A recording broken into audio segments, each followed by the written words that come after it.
Chapter 122 dan 123 Record of Ragnarok telah rilis. Kita bahas satu-satu yuk. Yang pertama kita bahas chapter 122 berjudul Serangan Balik Sang Kapak. Di mana Kintoki masih belum menyerah pada Odin, dia berusaha terus menyerang menggunakan teknik yang belum pernah diperlihatkan sebelumnya. Sebelum saya lanjut, siapa tahu ada yang ingin berdonasi, silakan klik link Saweria yang ada di deskripsi ya. Tertulis pada panel awal, tubuh Kintaro hancur berkeping-keping. Diawali dari kondisi tubuh Kintoki yang mengenaskan, tangan kanannya hancur terpelintir dan perut kirinya masih berlubang. Di sini dia terdiam sejenak sambil menahan rasa sakitnya. Sementara umat manusia berkomentar bahwa Kintaro bahkan tidak berhasil mendekatinya dan sudah jadi seperti itu. Apa ini benar-benar serius? Apa ini sudah berakhir? Di saat umat manusia mulai diliputi keputusasaan, Odin malah mengeluarkan aura yang menyeramkan, lalu tersenyum berkata, "Bersyukurlah, karena kau akan dihancurkan oleh suaraku." Kita pun diperlihatkan sang dewa tertinggi mulai bernyanyi lagi minasan. Rasanya seolah-olah dia sedang memberkati akhir umat manusia. Nyanyian Odin bernama Harbader, lagu pengikisan urat hati. Heimdall berkomentar, "Hah, itu nyanyian Lord Odin. Dia kembali menguasai arena." Di bangku penonton terlihat Edison berteriak kesal, "Sial, tidak bisa. Aku sama sekali tidak bisa memikirkan cara untuk melawan lagu dewa itu." Kita pun diperlihatkan karakter umat manusia yang jenius bernama Marie Curie. Dia memberi tanggapan pada Edison. "Tidak, sekalipun perhitungan menunjukkan keputusasaan, kita tidak boleh menyerah. Keputusasaan tidak akan pernah menghasilkan kemajuan." Kalau Tesla ada di sini, dia pasti akan mengatakan hal yang sama. Benar kan begitu? Edison lantas berteriak meminta maaf, namun Einstein dengan serius mengatakan, "Tapi apa yang bisa dilakukan untuk menghadapi dewa itu? Rasanya dia seperti lubang hitam yang dipenuhi kegelapan." Kita pun diperlihatkan Eva yang terus berdoa pada suaminya Adam untuk Kintoki. Tolong lindungilah anak itu." Namun darah terus mengalir keluar dari tangan kanan Kintoki. Dia benar-benar merasa sakit minasan. Melihat itu, Heimdall berteriak, "Seperti yang diduga, bahkan Kintaro pun terlihat sangat kesakitan. Apa rasa sakit di lengan kanannya memang separah itu?" Terlihat Kintoki yang kesakitan sampai berjongkok memanggil ibu, ayah, kakek Golnir, serta nenek Eirin. Kintoki merasa kesal karena lengan yang dia terima dari mereka semua telah dihancurkan oleh Odin. Tapi tiba-tiba Heimdall dan Odin terkejut ketika melihat Kintoki yang memegangi gagang kapaknya kuat-kuat dan justru berlari menerjang Odin. Kintoki berteriak, "Kau bercanda? Hanya karena kau seorang dewa, bukan berarti kau bisa seenaknya berbuat apapun." Heimdall begitu terkejut melihat Sakata Kintoki yang maju menyerang dari depan. Dia bertanya-tanya, apa dia sudah putus asa? Di sini Ares sampai melotot loh minasan. Dia merasa ini luar biasa. Tapi bagaimana bisa manusia itu masih punya tenaga sebesar ini?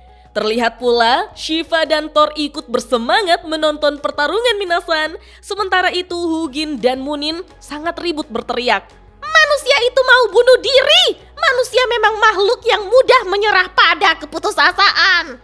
Siapa sangka Buddha muncul dan menertawai ucapan kedua gagak tersebut. Kedua gagak itu pun berbalik dan terkejut melihat Buddha yang berjalan mendekati mereka. Sembari menghisap permen, Buddha berkomentar bahwa cara pandang mereka sempit sekali. Buddha bahkan memaki mereka, "Dasar burung-burung bodoh." Di sini Zeus menyapa ramah, "Oh, kau juga datang?" Namun Hugin dan Munin justru balas mengutuk Buddha. Dengan kerennya, Buddha berkata, "Bunuh diri, menyerah pada keputusasaan. Coba ingat kembali semua pertarungan umat manusia yang sudah kita saksikan sejauh ini. Itu namanya tekad. tekad untuk mempertaruhkan jiwa mereka sendiri demi menghadapi lawan. Lagi pula, kalian sama sekali tidak mengenal Sakata Kintoki. Kalau soal keras kepala, Kintoki bahkan lebih keras kepala dariku tahu. Yang ada di pikirannya sekarang cuma satu, bagaimana cara mengalahkan musuh di hadapannya. Dan Kintoki selalu menjadi jauh lebih kuat saat berada dalam kondisi seperti itu. Dalam pertarungan, Kintoki sudah melompat tepat di atas Odin sembari mengangkat kapaknya dan berteriak, "Aku tidak akan memberimu waktu untuk bernyanyi." Tapi Odin hanya bereaksi singkat sebelum mengeluarkan kekuatannya, yaitu Sedi Gelder, mantra terkutuk ke-6 Helvita, bayangan penghancur penangkal kutukan. Heimdall lantas berteriak, "Bukan Harbader, itu mantra terkutuk ke-6 milik Tuan Odin, Helvita. Ini adalah teknik penangkis." Saat itulah Hugin dan Munin memaki Kintoki bodoh karena Kintoki bakal terpental ke dinding. Heimdall merasa Kintoki tidak mungkin menghindarinya minasan. Itu karena teknik yang dikeluarkan Odin ini serupa ombak raksasa atau tsunami yang siap menghantam Kintoki. Namun, Kintoki justru menguatkan seluruh otot lengan kirinya yang memegangi kapak dan berteriak bahwa dia memang tidak akan menghindar. Kintoki lantas memekik keras, menantang serangan Odin dan menebas ombak raksasa itu dengan kapaknya. Tentu saja Odin tidak mengerti apa yang coba Kintoki lakukan minasan. Namun kaki Kintoki sangat kuat menahan bobot tubuhnya yang diterjang oleh ombak raksasa itu. Melihat itu, Heimdall berteriak, apa? Sakata Kintoki menahan gelombang mantra terkutuk itu. Dia benar-benar terus maju. Dia terus menerobos gelombang yang menghadangnya. Wah, di sini kuku kaki Kintoki yang tajam seolah masuk ke dalam lantai Valhalla demi menjaga posisi tubuhnya agar tidak terseret minasan. Benar-benar, Kintoki berhasil menahan serangan itu. Hal itu membuat Hugin dan Munin sangat terkejut. Apa? Dia membelah dan menerobos mantra terkutuk itu? Apa-apaan ini? Terlihat meskipun mantra terkutuk itu menyebar ke arah Kintoki, tetapi tidak ada yang berhasil melukai tubuh Kintoki minasan. Benar-benar Kintoki seperti menahan tsunami air hanya dengan satu tangan saja. Odin tampak terkesima, sementara penonton manusia bersorak-sorai. Hajar dia Kintoki! Setelah serangan serupa tsunami itu berhasil Kintoki belah dan menciptakan jalan untuk langsung maju ke arah Odin, Kintoki langsung menerjang dan berteriak, "Rasakan ini!" Membuat Odin begitu terkejut melihatnya minasan. Dengan tersenyum lebar, Buddha berkata, "Hancurkan dia Kintoki!" Tertulis pada panel akhir, cahaya membelah kegelapan. Dan chapter 122 Record of Ragnarok berakhir sampai di sini minasan. Wah, tidak ada kata menyerah dalam kamusnya Kintoki ya. Apakah Kintoki mampu mendaratkan pukulan? Kita langsung saja yuk lanjut ke chapter 123 berjudul Nyanyian Keputusasaan. Tertulis pada panel awal, umat manusia kembali bersorak melihat secercah harapan. Diawali dari seluruh penonton umat manusia yang menjadi bersemangat, termasuk Sasaki Kojiro yang berteriak, "Ya, dia berhasil mendekatinya." Kintaro terus berlari ke arah Odin, sementara Odin hanya diam di tempatnya minasan. Heimdall pun berteriak. Akhirnya Kintaro berhasil memasuki jarak serang. Dia menerobos Helvita milik Lord Odin. Menyaksikan itu, Buddha kembali menjerit, "Hajar dia, Kin!" Sedangkan Hugin dan Munin tidak mau kalah dan ikut berseru, "Lord Odin!" Kintoki lantas mengangkat kapaknya tinggi-tinggi dan memekik, "Makan ini!" Dan kita pun diperlihatkan serangan Kintoki yang langsung diarahkan pada tubuh Odin di hadapannya. Hal itu membuat Buddha maupun Kintoki sendiri terkejut karena Odin ternyata menahan kapak Kintoki dengan Gungnir. Odin mengomentari Kintoki. Menurutnya, dibandingkan saat bentrokan pertama mereka, kekuatan Kintoki telah meningkat. Namun, apa Kintoki benar-benar berpikir itu cukup untuk mengalahkan dirinya? Wah, di sini otot-otot lengan Odin membesar saking kuatnya menahan serangan Kintoki. Menariknya, Odin yang memegangi Gungnir menggunakan kedua tangannya yang berotot masih belum cukup kuat untuk adu ketahanan dengan Kintoki yang hanya menggunakan tangan kirinya saja. Meskipun Kintoki memang kesulitan, tapi dia bisa menahan adu fisik ini menggunakan kakinya juga minasan. Odin memaki Kintoki sebagai manusia rendahan yang berpura-pura menjadi dewa. Tapi Kintoki malah tertawa girang, mengatakan bahwa dia justru senang. Odin lantas bertanya, "Kau ingin membandingkan siapa yang lebih kuat kali ini?" Lalu Kintoki membalas, "Aku tidak boleh kalah." Heimdall memberitahu para penonton bahwa ini adalah pertarungan yang sengit tanpa ada satupun yang mau mengalah. Kita pun diperlihatkan bagaimana Kintoki mampu mendorong ke bawah tongkat Gungnir dan berhasil membuat Gungnir itu terpental minasan. Kintoki lantas menjerit, "Terima ini!" Heimdall tidak percaya kalau Lord Odin kalah dalam adu kekuatan. Odin dibuat terlempar mundur oleh Kintoki loh. Tapi kemudian kedua kaki mereka sama-sama bergerak lincah untuk langsung melangkah maju dan saling menyerang lagi. Wah, di sini tabrakan antara tombak Gungnir melawan kapak Kintaro menciptakan ledakan yang sangat besar. Kintoki maupun Odin bahkan berteriak kencang dalam beradu kekuatan fisik ini. Mereka terus-menerus saling memukul dan tidak mau kalah. Heimdall pun berseru, "Pertarungan jarak dekat! Mereka benar-benar seimbang." Tidak, di tengah saling bertukar serangan itu, sebenarnya Lord Odin terluka. Sementara luka Kintaro semakin dalam. Kintaro akhirnya berhasil memaksa pertarungan menjadi duel jarak dekat. Namun, dia tetap tidak mampu unggul atas Lord Odin. Nah, gini dong bertarungnya. Jadi semakin seru kan? Musashi di sini tersenyum lebar, berkomentar bahwa teknik tombak Odin yang memadukan serangan dan pertahanan dengan sempurna seharusnya mengingatkan Sasaki pada teknik tombak aliran Hozoin. Lalu Sasaki juga tersenyum senang menjawab, "Sebenarnya aku malah teringat pada Dewa Laut." Kemudian Haris menjerit berkata, "Hah? Tunggu, aku mendengar sesuatu. Apa itu?" Sasaki masih saja tersenyum dan menjawab, "Yah, sungguh luar biasa. Dewa itu masih bernyanyi sambil bertarung. Karena mulut Odin ada banyak, jadi kurasa bernyanyi sambil bertarung seperti ini wajar-wajar saja ya dia lakukan. Tapi di sini Kintoki benar-benar kesakitan minasan. Nyanyian Odin seperti ini. Wahai gadis para raksasa, dengarkan suaraku. Wahai keilahianku, mengalirlah ke dalam urat nadiku." Baik itu penonton dewa maupun manusia, mereka sama-sama takjub melihat gaya bertarung yang tidak biasa ini minasan.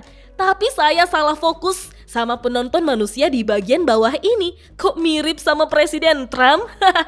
Beralih ke ruangan Jack dan Hulk, di mana mereka menonton pertarungan itu di depan televisi. Di sini Jack berdiri dengan darah yang menetes dari hidungnya. Matanya melotot takjub dengan apa yang disaksikannya. Hulk menjadi panik dan bertanya, "Ada apa denganmu?" Jack terus menatap layar berkata, "Sudah kuduga, Richard melihat pemandangan ini dalam mimpinya." Hulk jadi bingung. "Richard?" Diceritakanlah di tahun 1853, seorang pria Jerman bermimpi saat berada di Italia. Dari mimpi itu, dia memperoleh sebuah wahyu. Dan dari wahyu itulah, lahirlah sebuah karya yang hingga hari ini masih disebut sebagai mahakarya terbesar umat manusia. Kita pun diperlihatkan Richard Wagner di tengah-tengah ruang opera mengatakan bahwa bukan dia yang menulis mitos itu. Dia berkata bahwa mitos itulah yang menggunakan dirinya untuk menceritakan sebuah kisah. Karya Richard Wagner itu adalah opera The Ring des Nibelungen. Opera itu merupakan keindahan yang paling sempurna dan tertinggi. Bahkan Jack the Ripper sekalipun tidak mampu menahan diri untuk tidak mengaguminya. Namun menurut Jack, Odin bertarung sambil bernyanyi. Bahkan mahakarya Richard itu pun tidak mampu menggambarkan hal tersebut sepenuhnya. Karena inilah wujud sejati dari mimpi yang dilihatnya. Jack tampak sangat mengagumi gaya bertarung Odin dan berkata, "Benar-benar keindahan surgawi." Hulk lantas melompat ke arah Jack dan berteriak, "Apa? Kau sebenarnya berpihak ke siapa, sialan? Hulk lalu mengambil tisu dan berkata, "Lagian, hapus dulu mimisanmu itu." Kembali ke pertarungan di mana Kintoki dan Odin masih beradu serangan jarak dekat menggunakan senjata mereka masing-masing. Tetapi mulut di sekujur tubuh Odin masih terus bernyanyi dan ada banyak mantra yang mulai menempel di tubuh Kintoki. Hugin dan Munin berkicau. Mantra terkutuk itu mulai menumpuk di dalam tubuhnya. Bagian mana lagi yang akan dihancurkan kali ini? Di sini Kintoki terus menahan rasa sakit. Dia tampak putus asa dan berbicara dalam hati. Sial, kalau aku tidak segera mengalahkannya, dia akan mengendalikan tubuhku lagi. Kintoki lantas menerjang Odin, tetapi pertahanan tombak Gungnir yang digunakan oleh Odin sulit ditembus. Bahkan Kintoki sangat terkejut ketika Odin bergerak menyerangnya. Melihat itu, para penonton umat manusia meneriakkan nama Kintoki dengan paniknya. Ketika tombak Gungnir melesat cepat ke arah wajah Kintoki, di sini Kintoki sempat panik sehingga Odin kaget melihatnya. Tapi siapa sangka Kintoki modal nekat mengangkat kakinya ke atas untuk langsung menendang bagian tajam dari tombak Gungnir milik Odin minasan. Wah, berbeda dengan Odin yang dipuji indah dalam pertarungan. Kintoki sendiri malah main sepak aja. Sayangnya, gerakan tambahan Kintoki ini juga sebanding dengan harga yang harus dia bayar minasan. Kakinya terkena bagian tajam dari tombak Gungnir sehingga hancur terbelah dan menyemprotkan darah. Hal itu sampai mengejutkan Ares, Hermes, dan kelompok Sasaki.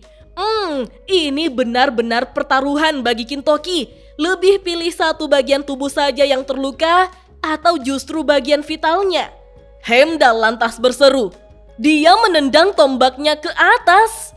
Ketika tubuh Odin juga ikut terlempar ke belakang, Kintoki kini menghentakkan kakinya yang masih mengeluarkan banyak darah itu ke lantai, kemudian memberikan energi pada kapaknya yang bercahaya dan berteriak, "Aku belum selesai!" Di sini, Zeus, Shaka, Brunhild, dan kedua gagak Odin sampai melotot loh. Lalu dengan cepat, Kintoki kembali menerjang Odin, mengeluarkan teknik kapaknya bernama Kigousen Kugi, tebasan kuat Oni, pengorbanan. Melihat itu, penonton umat manusia berteriak senang. Bagus, itu pasti kena. Tapi mulut Odin tersenyum licik minasan. Ternyata seluruh mantra dari nyanyiannya selama pertarungan jarak dekat telah memenuhi tubuh Kintoki. Odin pun mengaktifkan tekniknya bernama Harbader, lagu pengikisan urat hati. Saat itulah Shaka memekik keras. Kin, lagu itu sudah terlalu banyak meresap ke dalam tubuhmu. Namun Kintoki benar-benar tidak menghiraukan apapun. Dia masih terus menggerakkan kapaknya ke arah Odin. Namun sebelum kapak itu mengenainya, Odin mengaktifkan perintah dari mantranya. Wahai tulang rusuk, Rif, tusuklah isi perutnya, Borai lungu. Kita pun diperlihatkan kondisi tubuh Kintoki yang sangat mengerikan minasan.